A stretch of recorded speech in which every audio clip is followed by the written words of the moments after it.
புரியுதுங்களா? ஒரு நெடிய பயணத்தை தொடங்கியிருக்காரு, அரசியல் பயணத்தை.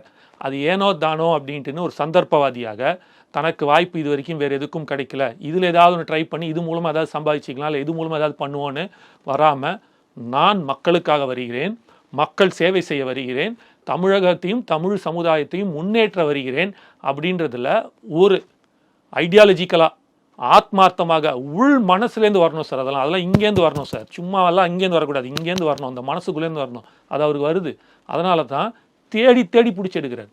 இத்தனை நாள் நீங்கள் எல்லோரும் என்ன சொல்லிட்டு இருந்தீங்க? யாருமே வந்து கட்சியில் சேரல, யாருமே வந்து கட்சியில் சேரல, அப்பா அவர் மேலே நம்பிக்கை இல்லை, யாருமே வரலன்னீங்களே. கூட்டணி வைக்கல. கூட்டணி இஸ் டிஃப்ரெண்ட்.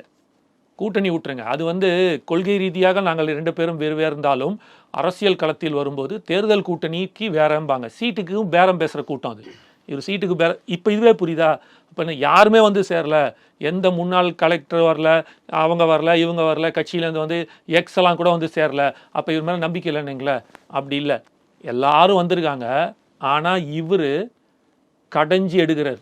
இவர் கரெக்டாக இருப்பார், இவர் தவறு, இவர் வேண்டாம், இவர் கரெக்டு, இவர் தவறுன்றத டைம் எடுத்து யாரை தன் பக்கம் சேர்த்து கொள்ள வேண்டும், யார் நம்மளோட அந்த மாதிரி பயணிப்பாங்க, மக்களுக்கு நம்மளோட ஐடியாலஜி, நமக்கு ஒரு மென்டாலிட்டி இருக்குல்ல, நான் இப்படி தான் இருப்பேன் அப்படின்ட்டு, இப்படி தான் பயணிக்க போகிறேன்னு, அதற்கு யார் கரெக்டாக இருப்பாங்களோ அவங்கள தான் உள்ளே சேர்க்குறது, மற்றவங்களாம் ஃபில்டர் பண்ணி வெளில அனுப்பிச்சி விட்றாருன்றது இது மூலமாக தெரியுது.